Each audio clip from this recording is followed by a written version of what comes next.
우리가 잘 알고 있듯이 시편은 총 150편으로 이루어져 있습니다. 그리고 5권으로 구분해 놓았습니다. 1권은 1편에서 41편이고 또 2권은 42편에서 71편입니다. 그래서 오늘 우리는 2권의 마지막 시편인 72편을 보고 있습니다. 본시는 지금까지 보지 못했던 표제를 볼 수가 있습니다. 바로 솔로몬의 시입니다. 시편에서 솔로몬이 지은 시는 시편 72편과 127편으로 딱 2개의 시밖에 없습니다. 그런데 본시를 진짜 솔로몬이 지었는지 아니면 다윗이 노년에 솔로몬을 위해 기도하듯이 지은 시인지에 대해서는 논란이 있습니다. 그 이유가 20절 때문입니다. 20절에 보시면 이새의 아들 다윗의 기도가 끝나니라 라고 이렇게 마무리하고 있습니다. 다윗이 노년이 되어 왕위에 물러나고 또 솔로몬이 왕위에 오를 때에 그가 어떤 왕이 되고 어떻게 백성을 다스리기를 원하는지 마음을 담아서 기도하고 교훈하는 내용으로 보고 있는 것입니다. 만약 이것이 다윗의 시라면 아들을 위한 기도고 또 솔로몬 자신이 지은 시라면 그가 왕위에 올랐을 때 하나님께 듣는 마음 또 지혜를 구했던 것처럼 이스라엘 백성을 잘 통치할 수 있는 왕이 갖춰야 할 그런 자질과 여러 다양한 것들을 구하는 것으로 해석할 수가 있습니다. 그래서 어느 관점으로 보아도 다 해석은 가능하지만 우리는 이 시를 솔로몬이 지은 시로 보고 오늘 말씀을 좀 해석해 보고자 합니다. 그 이유는 만약 이 시가 다윗이 지었다면 여느 다른 시처럼 표제에 다윗의 시라고 표시를 해놓았을 것입니다. 덧붙여서 나이 들어 아들 솔로몬에게 해주는 교훈 혹은 기도라는 표제를 붙여 놓았을 것입니다. 그래서 굳이 솔로몬의 시라고 표제에 붙일 이유가 없는데 솔로몬의 시라고 붙인 것은 이것은 다윗의 시라기보다는 솔로몬이 지은 시다라고 우리는 보고자 합니다. 그래서 본시를 솔로몬이 지었다면 2가지 목적이 있는 겁니다. 첫 번째로는 본인 스스로 하나님께서 원하시는 지도자, 하나님이 기뻐하시는 참된 왕이 되기를 바라면서 이 시를 지었을 것입니다. 또한 2번째로는 자신뿐만 아니라 후대 왕들도 그런 자신과 같은 지혜롭고 하나님을 섬기는 통치의 모범을 제시하기 위해서 이 시를 지었다라고 볼 수가 있습니다. 그래서 솔로몬이 하나님의 지혜로 백성을 다스린 것처럼 그의 뒤를 이어서 왕들이 되는 후손들도 하나님을 의지하면서 지혜롭게 나라를 다스리기를 원했다라는 겁니다. 이런 배경을 우리가 생각해 보면서 공동 번역으로 함께 낭독하실 때에 우리나라와 또 세계의 지도자들이 이런 모습으로 또 나라를 다스리기를 기도하는 마음으로 우리가 함께 낭독해 보았으면 좋겠습니다. 공동 번역으로 함께 낭독하겠습니다. 하나님, 임금에게 올바른 통치력을 주시고 임금의 아들에게 정직한 마음을 주소서. 당신의 백성에게 공정한 판결을 내리시고 약한 자의 권리를 세워주게 하소서. 높은 산들아, 너희 언덕들아, 백성에게 평화와 정의를 안겨주어라. 백성을 억압하는 자들을 쳐부수고 약한 자들의 권리를 세워주며 빈민들을 구하게 하소서. 해와 달이 다 닳도록 그의 왕조 오래오래 만세를 누리게 하소서. 풀밭에 내리는 단비처럼 땅에 쏟아지는 소나기처럼 그의 은덕 만민에게 내리리니 정의가 꽃피는 그의 날에 저 달이 다 닳도록 평화 넘치리라. 바다에서 바다에 이르기까지 이 강에서 저 땅 끝에 이르기까지 다스리리니 큰 괴수가 그 앞에 무릎을 꿇고 원수들은 와서 땅바닥을 핥을 것이며 다르셟과 섬나라 임금들이 조공을 바치고 세바와 스바의 왕들이 예물을 바치며 만왕이 다 그 앞에 엎드리고 만백성이 그를 섬기게 되리라. 그는 하소연하는 빈민을 건져주고 도움받을 데 없는 약자를 구해주며 약하고 가난한 자들을 불쌍히 여기고 가난에 시든 자들을 살려주며 억울한 자의 피를 소중히 여겨 억압과 폭력에서 그 목숨 건져 주리이다. 그리하여 만세나 살게 하시고 세바의 황금을 예물로 받게 하소서. 그를 위한 기도 소리 그치지 않고 그에게 복을 비는 소리 언제나 들리게 하소서. 방방 곳곳엔 알곡이 주렁주렁 레바논 산처럼 산꼭대기까지 열매가 무르익고 땅에는 이삭이 햇풀처럼 피어나게 하소서. 해가 그 빛을 잃기까지 왕의 이름 영원토록 기림받게 하소서. 뭇 민족이 그의 은덕을 입고 뭇 백성이 그를 일컬어 복되다 하리이다. 당신 홀로 놀라운 일 행하셨으니 이스라엘의 하나님 야훼는 찬미 받으소서. 영광스러운 그 이름 길이길이 찬미 받으소서. 그 영광 온 땅에 가득히 아멘 아멘. 이새의 아들 다윗의 기도는 여기에서 끝난다. 아멘. 현재 유엔에 가입된 국가는 193개국입니다. 유엔 미가입국이지만 독립국으로 인정받는 국가까지 합치면 약 195개, 더 넓게 보면 200개 안팎으로 추산하고 있습니다. 국가마다 정치 체계가 다르지만 대통령 혹은 그와 비슷한 최고 지도자들의 수는 약 190에서 200명이고 또 내전으로 최고 지도자가 2명 이상 되고 왕이나 총리까지 포함하면 더 많은 지도자가 있습니다. 한 나라를 책임지고 한 지역을 책임지는 지도자가 얼마나 중요한지 우리는 너무나 일상생활에서 잘 느끼게 됩니다.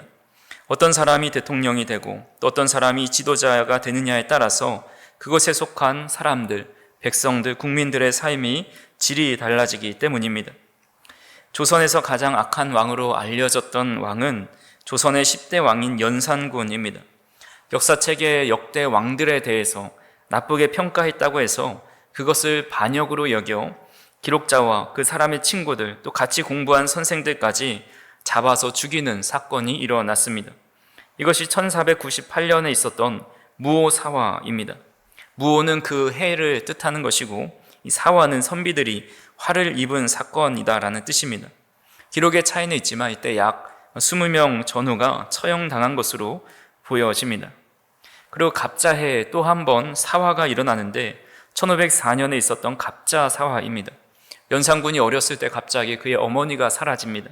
어렸을 때 그 이유를 몰랐다가 이후에 크고 나서 그가 살해된 것, 죽임당하는 것을 알게 되어서 그와 연관된 모든 사람들, 신하들을 마구잡이로 처벌하였습니다. 이때 궁궐 안에는 피바다가 될 정도로 70명에서 100여 명 이상이 살해당했다라고 기록하고 있습니다. 포악한 왕 아래서 살아가는 그 백성들을 고충은 말로 다할 수 없었을 것입니다. 반대로 조선시대에 가장 어질고 지혜로웠던 왕이 있습니다. 바로 세종대왕입니다. 세종대왕은 모든 백성들이 글을 읽고 쓸 수 있도록 한글을 창시하였고 단지 글자만 만든 것이 아니라 이 백성들을 위해서 농사책도 만들고 병이 안 걸리도록 또 의학책도 만들어냅니다. 그는 왕이 먼저 배불러서는 안 된다라고 말하면서 그 말대로 백성을 먼저 배불리기 위해서 이런 정치를 하는 것을 역사적으로 보게 됩니다. 그로 인해서 세종시대 때 살았던 백성들은 참 전보다는 살기 편했던 시대였습니다. 우리가 살아가는 시대는 어떤 것 같습니까? 대통령을 포함해서 국회의원들이 백성을 위하는 정치를 하고 있는 것 같습니까? 아니면 오히려 삶이 더 어려워지는 것 같습니까? 지금까지의 지도자들을 보면 그렇게 어질고 또 존경받고 백성을 위한 정치를 하는 분들이 많지 않은 것 같습니다. 권력을 손에 쥐면 처음에는 순수한 마음도 결국은 어느샌가 기득권자가 되어서 자신의 기득권을 지키고 또 자신의 세력을 더 견고히 하려는 그런 사람들이 참 많이 있는 것을 봅니다. 이스라엘의 역대 왕들도 보면 정말 하나님을 잘 섬기고 또 하나님 뜻대로 잘 따랐으면 좋았을 텐데 왜 이렇게 욕심을 많이 부리고 또 왜 이렇게 우상 앞에 기웃거리는지, 왕으로서 백성들을 잘 다스리면서 하나님께로 인도하지는 못하고 오히려 우상 숭배 앞장서는 모습들을 보게 됩니다. 왕으로서 많은 것을 누리고 있음에도 그 누리지 못하는 것, 자신의 욕심을 다른 사람의 것을 빼앗아까지 채우려는 모습을 보게 됩니다. 심지어 다윗도 그런 욕심과 욕망에 사로잡혔던 때가 있었습니다. 그때는 바로 충성스러운 부하인 아내인 밧세바를 범한 사건, 그 권력을 가지면 누구나 변질될 수 있다는 것을 보여주는 예입니다. 그때 나단이 다윗에게 찾아와서 책망하면서 말하죠. 한 부자가 있고 한 가난한 자가 한 마을에 살고 있는데 그 부자는 양과 소가 엄청 많이 있습니다. 가난한 자는 어린 양 하나밖에 없는데 그를 자식처럼 키우고 같이 먹고 자면서 품에서 키우는 양이었습니다. 근데 어느 날 부자 집에 손님이 찾아왔는데 그 손님에게 양을 대접해야 되는데 자기의 것이 아까워서 그 하나 있는 그 이웃집에 가난한 자의 양을 빼앗아다가 요리를 해서 먹인 것입니다. 이 이야기를 들은 다윗은 그 사람은 죽어 마땅하다라고 분노했는데 그때 나단이 말하기를 그 사람이 바로 당신입니다라고 말을 한 것이죠. 이 다윗 정도의 성군이 어떻게 이렇게 욕심이 많고 그 하나 가진 사람의 것을 빼앗을 수 있을까 생각을 하지만 이것이 바로 우리 죄성을 가진 연약한 인간의 모습이고 누구나 권력과 힘을 가지면 그런 모습으로 변할 수 있다는 것입니다. 그렇게 우리는 6월 호국 보훈의 달을 보내면서 우리 정치 지도자들을 위해서 늘 기도해야 합니다. 진영을 떠나서 지도자들이 정말 하나님을 경외하고 하나님의 뜻을 구하고 자신의 욕망을 절제하고 국민들을 위한 정치, 또 약하고 소외된 자들을 위한 복지를 잘 실천해 나아가도록 우리가 함께 기도해야 한다는 겁니다. 그래서 오늘 우리는 이 시편을 통해서 구체적으로 어떻게 기도해야 하는지를 살펴보기 원합니다. 우리 1절 말씀을 같이 한번 읽어보겠습니다. 하나님이여 주의 판단력을 왕에게 주시고 주의 공의를 왕의 아들에게 주소서. 여기서 주의 판단력은 하나님의 뜻을 분별하고 의를 실현할 수 있는 지혜를 말합니다. 우리가 잘 알고 있는 대로 솔로몬은 하나님 앞에 1000번제를 드리고 하나님께서 그의 꿈에 나타나 내가 너에게 무엇을 줄까? 무엇이든지 말하는 대로 내가 다 주겠다 말씀하십니다. 그때 솔로몬은 이렇게 대답을 합니다. 열왕기상 3장 9절 같이 한번 읽어보겠습니다. 누가 주의 이 많은 백성을 재판할 수 있사오리이까? 듣는 마음을 종에게 주사 주의 백성을 재판하여 선악을 분별하게 하옵소서. 개역 개정에는 듣는 마음이라고 했지만 이전인 개역 한글 버전에서는 지혜로운 마음을 종에게 달라라고 말하고 있습니다.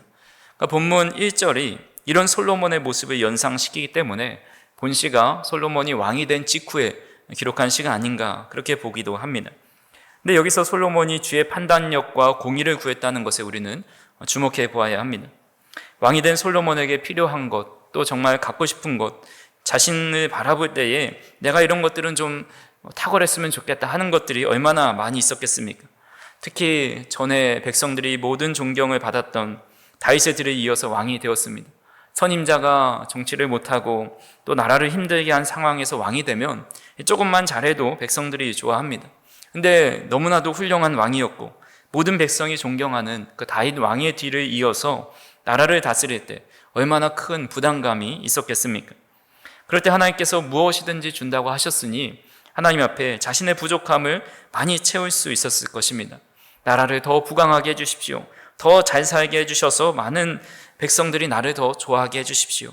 자신에게 강력한 군사력과 힘을 주셔서 주변의 어떤 나라도 우리나라를 넘보지 못하게 해달라고, 또는 나에게 외교수를 주셔서 나라가 안정되고 또 평안한 나라를 만들어 달라고 요구할 수 있었습니다. 하지만 솔로몬은 생각할 때에 왕으로서 가장 중요한 것이 무엇일까 생각해 보니까 그것은 주의 판단력과 공의였다라는 것입니다. 하나님의 뜻을 분별하고 공의를 실현하기를 간절히 구한 것입니다. 이에 솔로몬의 요구에 하나님께서 너무 기뻐하시면서 이런 말씀을 하십니다. 열왕기상 3장 11절에서 13절을 제가 읽어드리겠습니다. 이에 하나님이 그에게 이르시되 내가 이것을 구하도다. 자기를 위하여 장수하기를 구하지 아니하며 부도 구하지 아니하며 자기 원수의 생명을 멸하기도 구하지 아니하고 오직 송사를 듣고 분별하는 지혜를 구하였으니 내가 내 말대로 하여 내게 지혜롭고 총명한 마음을 주노니 내 앞에도 너와 같은 자가 없었거니와 내 뒤에도 너와 같은 자가 일어남이 없으리라. 내가 또 내가 구하지 아니한 부귀와 영화도 내게 주노니 내 평생의 왕들 중에 너와 같은 자가 없을 것이라. 아멘. 만약 솔로몬이 다른 외적인 것, 자신의 욕구나 장수함이나 물질이나 권력을 구했다면 그거 하나만 받았을 것입니다. 하지만 듣는 마음을 구함으로 나머지의 모든 것을 받게 되었습니다. 솔로몬은 왜 듣는 마음, 지혜로운 마음을 구한 것일까요? 솔로몬은 이스라엘 사람이 왕이 되어 이 땅을 다스리고 있지만 사실 실질적인 왕은 하나님이다라는 믿음이 있었기 때문입니다. 솔로몬은 자신은 그저 진정한 왕이신 하나님으로부터 그 권력을 위임받은 대리 통치자라는 그런 믿음이 있었습니다. 그래서 자신의 뜻대로, 자신의 생각대로 나라를 다스리지 않고 진정한 왕이신 하나님의 말씀을 듣고 순종하는 마음으로 나라를 다스리길 원하는 마음이 있었기 때문에 어떤 상황에서도 늘 주님의 말씀을 듣고 주님의 지혜를 듣는 그런 마음을 달라고 기도한 것입니다.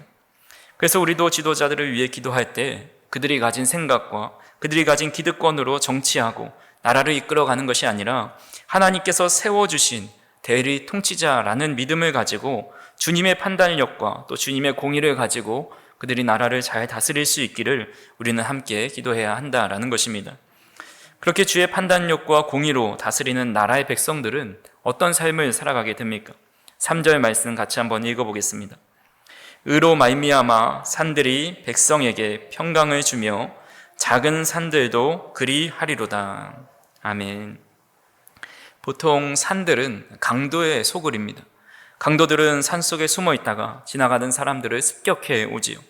하지만 의로 다스리는 왕으로 말미암아 사람들에게 평안이 찾아오는데 산들에서도 평화가, 또 작은 산들에서도 평화가 찾아온다라고 말씀하고 있습니다. 과거에는 성벽 안에 들어가 있을 때 난공불락의 산성 안에서만 평화를 누릴 수 있었지만 이제는 넓게 펼쳐진 들판, 또 산, 어떤 언덕에서도 평화를 누릴 수 있게 된다라는 겁니다. 더욱이 산과 언덕과 들판에서 대부분 살아가야 하는 목자들, 일꾼들은 강도의 위협에서 벗어나 이런 평화를 누리는 삶을 살게 된다라는 겁니다. 또한 4절 같이 한번 읽어보겠습니다. 그가 가난한 백성의 억울함을 풀어주며 궁핍한 자의 자손을 구원하며 압박하는 자를 꺾으리로다. 아멘. 여기서 가난한 백성, 궁핍한 자는 세상에서 압제당하고 핍박당하고 어려움당하는 소외 계층을 의미합니다. 즉 누군가에게 밟히고 핍박당하고 어려움당하면서도 어떤 반론 하나 제기할 수 없고 어떤 건의 하나 할 수 없는, 한마디도 할 수 없는 사람들, 아무리 억울함을 호소해도 번번이 그 호소가 외면당하고 누구의 관심도 끌 수 없는 사람들을 지칭합니다. 이런 사람들이 공평한 재판을 받고 가진 자나 권력자들 사이에서 공평한 대우를 받게 되는데 그것이야말로 공의가 올바르게 실현되고 있다는 증거입니다. 대한민국 헌법 제11조에 보면 첫째, 모든 국민은 법 앞에서 평등하다. 누구든지 성별, 종교 또는 사회적 신분에 의하여 정치적, 경제적, 사회적, 문화적 생활의 모든 영역에 있어서 차별을 받지 아니한다. 둘째, 사회적 특수계급의 제도는 인정되지 아니하며 어떠한 형태로도 이를 창설할 수 없다. 셋째, 훈장 등의 영전은 이를 받은 자에게만 효력이 있고 어떠한 특권도 이에 따르지 아니한다라는 헌법이 있습니다. 그러니까 이런 법을 보면 모든 국민이 법 앞에서 평등하다라고 하면서 겉보기에는 공의가 실현되는 것처럼 보입니다. 하지만 실제로 보면 이 사회에 또 국제사회의 모습들을 보면 이런 공의대로 과연 온전히 실현되고 있는가라는 질문을 한다고 한다면 그렇다라고 쉽게 대답하기가 어렵습니다. 권력을 가진 자는 자신의 권력을 더 견고하게 하려고 편법을 사용하고 또 국제적으로 국가 간의 강대국과 약소국의 차이에서 아무리 강대국이 갑질을 하고 또 이런저런 정책을 펼치고 또 침범을 하여도 어떻게 할 수 없는 이 약소국들의 모습을 보게 됩니다. 그러니까 공의로운 지도자가 다스림으로 가난하고 소외되고 힘이 없는 그 백성들의 억울함이 풀어지고 궁핍한 자의 자손을 압박하는 자가 꺾이고 구원받는 그런 상황 속에서 살아가게 된다라는 겁니다. 그리고 세 번째로 6절을 한번 보겠습니다. 그는 벤풀 위에 내리는 비같이 땅을 적시는 소낙비같이 내리리니. 비의 특징이 있죠. 비는 마른 땅에도 내리고 또 촉촉한 땅에도 내립니다. 부자와 가난한 자, 또 보잘것 없는 자가 위대한 자, 또 모두에게 내리는 것이 비입니다. 비는 차별하지 않습니다. 또 어느 누구도 막을 수가 없습니다. 비가 내림으로 인해서 메마른 땅이 촉촉해지고 또 시들어가는 나무들에게 푸르르고 생기가 돋게 만듭니다. 그러니까 하나님의 뜻대로 통치하는 왕, 하나님의 공의와 자비를 실현하는 지도자는 이 백성에게 생명의 빛처럼, 회복의 빛처럼 다가가고 또 어느 누구에게도 차별하지 않고 그런 국가적인 또 혜택과 모든 정치적인 모습들이 동일하게 적용된다라는 겁니다. 마지막으로 16절 말씀 한번 읽어보겠습니다. 산꼭대기의 땅에도 곡식이 풍성하고 그것의 열매가 레바논같이 흔들리며 성에 있는 자가 땅의 풀같이 왕성하리로다. 아멘. 산꼭대기에는 곡식이 풍성하게 자랄 수가 있는 환경이 아닙니다. 대부분 돌밭이어서 또 바위들이 많이 있어서 흙이 부족하여 뿌리가 깊게 내리지 못합니다. 그리고 씨를 뿌려도 바람이 세게 불기 때문에 그 씨가 다 날아가 버리고 맙니다. 또한 비가 내리면 씨앗이 산 아래로 씻겨 내려가서 곡식이 풍성하게 자랄 수 없습니다. 그럼에도 오늘 본문에 보니까 산 꼭대기의 땅에도 곡식이 풍성하다 말씀하고 있습니다. 또한 열매가 레바논같이 흔들린다라고 했는데 바람이 불면 그 곡식의 열매들이 서로 부딪혀서 이렇게 소리가 나듯이 이 곡식이 풍성히 맺힌 것을 비유하는 말이 바로 레바논같이 열매가 흔들린다라는 표현입니다. 그리고 성에 있는 자가 땅의 풀같이 왕성하다라고 말을 합니다. 존 러스킨이라는 평론가이자 사상가가 풀에 대해서 이런 글을 적었습니다. 좀 길지만 제가 한번 읽어드리겠습니다. 풀은 사람의 필요를 채워준다. 이 풀의 특성을 말하자면 겸손과 기쁨이라고 할 수 있을 것이다. 이 풀은 얼마나 겸손한가. 마치 하등 동물들을 위해서 만들어진 것처럼 동물들이 짓밟고 먹어 치운다. 또 이 풀은 얼마나 즐거워하는가. 아무리 폭행을 당하고 고난을 당해도 풀은 즐거워한다. 사람이 그 위에서 구르고 또 굴러도 다음 날이 되면 풀은 여전히 힘이 있다. 풀을 잘라버리면 그곳에서 여러 줄기가 다시 나온다. 마치 잘라준 것을 감사하는 듯이 보이기까지도 한다. 풀을 짓밟으면 풀은 그윽한 향기를 품어낸다. 봄이 오면 풀은 대지와 함께 즐거워하고 여름에는 여러 가지 꽃을 피우며 색깔을 자랑하고 가을에는 열매를 맺어 손을 흔들어 댄다. 겨울이 되면 어떠한가? 비록 키가 자라지는 않지만 시들거나 신음하지 않는다. 색깔을 잃지도 않는다. 풀은 항상 푸르다. 서리가 내리면 더욱 밝고 즐거워하는 모습이 보인다라는 글을 적었습니다. 참 풀에 대해서 아름답게 또 이렇게 잘 표현해 낸 것 같습니다. 즉 주의 판단력과 주의 공의로 다스리는 나라는 상식적으로 불가능한 곳에서 열매가 맺히고 또 도시의 한가운데서도 생명력이 터져 나오는 그런 회복과 번영이 일어나는 나라가 된다는 것입니다.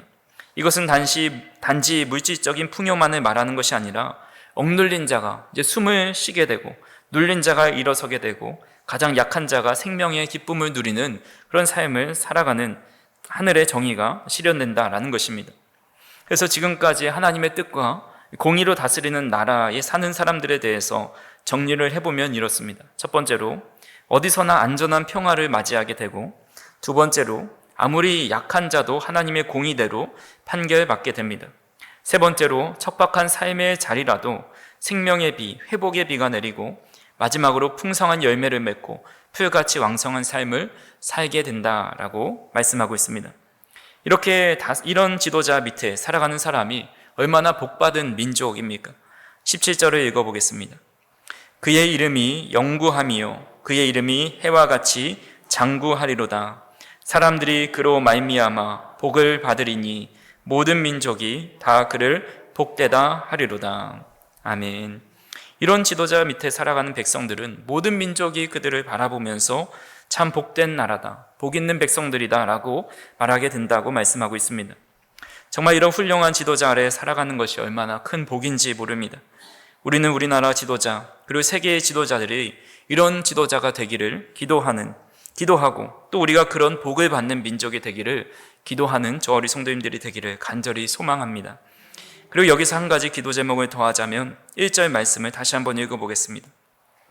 하나님이여 주의 판단력을 왕에게 주시고 주의 공의를 왕의 아들에게 주소서. 여기서 왕과 왕의 아들은 솔로몬을 의미합니다. 솔로몬은 왕이었고 또 다윗 왕의 아들이었기 때문입니다. 그런데 더 나아가서 왕의 아들은 자신 이후에 세워질 후손들, 왕들을 의미합니다.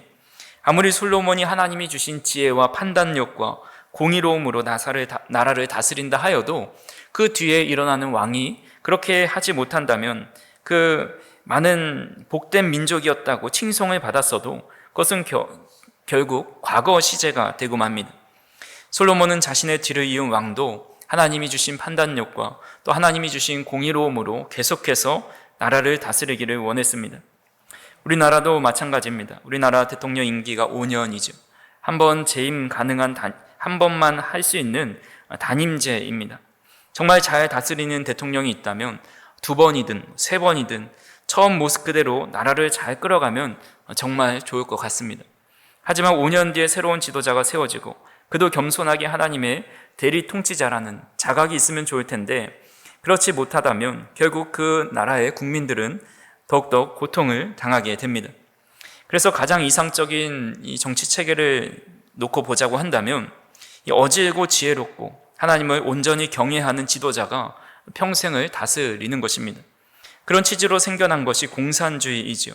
공산주의는 정말 이상적인 체계라 할 수가 있습니다. 가난한 자 없이 서로가 일한 것을 나누고 부족함이 없는 삶. 그래서 초대교회도 서로 것을 통용하여서 가난하고 굶주리는 자가 없다고 말한 것처럼 이런 체계가 그런 것입니다.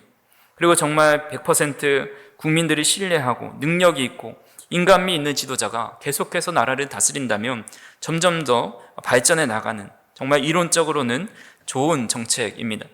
하지만 여기서 간과한 것이 있는데 바로 사람의 이기심과 욕심이 있다라는 것입니다. 사람은 처음에는 순수한 마음으로 그 자리에 있다 하더라도 결국은 변질되고 맙니다. 서로 같이 잘 살자고 하지만 결국 욕심과 탐욕의 동물이기 때문에 절대 공평하게 나누지 않고 힘 있는 자가 먼저 좋은 것을 차지하게 됩니다. 그래서 오늘 우리가 지도자를 위해 기도해야 하는 그 기도의 내용대로 지도자가 세워진다면 정말 이성적인 국가가 될 것이고 그렇게 왕과 왕의 아들들 그 대를 잇는 다음 세대의 지도자들도 같은 마음으로 나라를 이끌어간다면 정말 우리나라는 더 발전하고 또 우리 국민들은 더 살기 좋은 삶을 살아가게 될 것입니다. 하지만 현실적으로 그런 왕과 그런 제도는 체계는 불가능하다라고 볼 수가 있습니다. 그래서 오늘 본문에 나타난 왕은 메시아를 상징합니다. 아무리 다윗 왕이다 하더라도 또 솔로몬의 왕이다 하더라도 오늘 말씀에 나온 대로 그대로 다스리지 못했습니다. 그 통치가 30년, 40년 지나면 또 새로운 왕이 세워졌고 그 이후에 더 안 좋은 모습으로 왕들이 통치를 해갑니다. 결국 우리가 기도하며 꿈꾸는 나라는 예수님께서 재림하셔서 하나님의 나라를 세워가시는 하나님이 왕 되신 나라, 하나님께서 이 세상을 온전히 다스릴 때에야만 가능한 일입니다. 그래서 우리는 하나님께서 이 세상을 통치하실 하나님의 나라가 속히 도래하기를 또한 꿈꾸며 기다리며 기도해야 합니다. 그렇다고 오늘 우리가 드리는 지도자들을 위한 기도가 헛된 것은 아닙니다. 하나님께서는 내가 거룩하니 너희도 거룩하라 말씀하셨습니다. 우리는 아무리 애써도 하나님의 거룩하심에 도달할 수 없지만 그 거룩함을 향해 나아가야 한다는 부르심은 변하지 않는 겁니다. 마찬가지로 이 땅에 완전한 하나님의 나라는 이룰 수 없고 이 시편에 나와 있는 대로 지도자가 온전히 세워질 수 없을지라도 우리는 하나님이 통치하시는 나라, 하나님의 뜻이 하늘에서와 같이 땅에서도 이루어지기를 바라면서 그 나라를 꿈꾸며 닮아가려고 또 그런 지도자가 세워지기를 위해서 기도해야 한다는 것입니다. 우리가 나라를 위해 지도자를 위해 기도할 때 하나님께서는 그 기도를 들어 역사해 주십니다. 주의 판단력과 공의로 이 나라를 다스릴 지도자를 세워 주옵소서. 또 그런 지도자들이 또 정치인들이 많이 생겨나게 해달라고 기도할 때 그 기도가 씨앗이 되어서 그 발의 뒤꿈치라도 하나님의 뜻을 따라가는 아주 작은 실천이라도 또 그렇게 하려고 발버둥치는 그런 사람들이 세워지게 된다라는 것입니다. 말씀을 정리합니다. 오늘 시편 72편은 이 솔로몬 한 왕의 기도인 동시에 온 인류가 기다려온 참된 왕에 대한 예언이자 또 우리가 추구하며 바라야 할 그런 지도자의 모습입니다. 하나님의 판단력과 공의로 백성을 돌보고 가난한 자를 세우고 억눌린 자에게 생명을 내어주는 또 희망과 소망을 가져다 줄 수 있는 왕은 바로 오직 예수 그리스도라는 것을 우리가 깨닫고, 우리는 온전히 주님을 섬기되 또 이 땅을 다스리는 통치자들도 그런 모습으로 다스릴 수 있도록 우리는 기도해야 한다라는 것입니다. 그래서 우리는 하나님의 나라가 완전히 이루어지기를 소망하면서 또 이 땅 가운데서도 그런 깨어있고 또 자신이 하나님으로부터 통치권을 부여받은 잘하는 또 그런 하나님의 마음으로 백성을 또 국민들을 다스려야 한다라는 그런 마음을 가진 지도자들이 많이 생겨날 수 있도록 오늘도 우리는 이 말씀을 가지고 함께 나라와 민족을 위해서, 지도자들을 위해서 기도하는 귀한 시간이 되기를 간절히 소망합니다. 사랑과 은혜가 풍성하신 하나님 아버지, 감사합니다. 오늘도 우리가 주님을 향해 나아가 또 간절하게 주님을 찾고 부르짖을 수 있는 귀한 은혜를 덧입혀 주시니 감사를 드립니다. 특별히 오늘 말씀을 통해 나라와 민족을 위해서, 지도자들을 위해서 기도할 수 있는 은혜를 더하여 주시니 감사를 드립니다. 하나님, 우리 정치 지도자들이 정말 주의 판단력과 공의로 주님의 뜻 안에 잘 실현해 나아가고 또 주님의 말씀 앞에 순종하며 기도로 이 나라를 이끌어갈 수 있도록 인도하여 주시옵소서. 그리하여 어지러운 이 세상 속에 다시 한번 굳건히 설 수 있도록 인도하여 주시고 주님의 공의와 정의가 이 땅 가운데 실현될 수 있도록 함께하여 주시옵소서. 하나님, 오늘도 우리에게 새 힘을 더하여 주셔서 정말 기도할 때마다 새 능력과 힘을 얻게 하여 주시고 예배할 때마다 새롭게 변화되는 기적이 일어나게 하여 주시며 정말 우리의 기도를 통하여 우리 교회가 부흥되고 또 한국교회가 또 이 나라의 민족이 또 주님의 뜻 안에 세워질 수 있도록 인도하여 주시옵소서.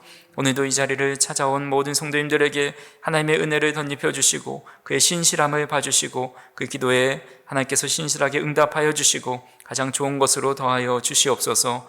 또한 모든 성도님들 어디에 있든지 무엇을 하든지 하나님의 은혜 안에 거할 수 있도록 인도하여 주시고 영적인 침체와 어두움 속에 다시 한번 일어나 주님을 위하여 살아갈 수 있는 믿음의 사람들 다 될 수 있도록 인도하여 주시옵소서. 감사를 드리며 예수님의 이름으로 기도하옵나이다. 아멘.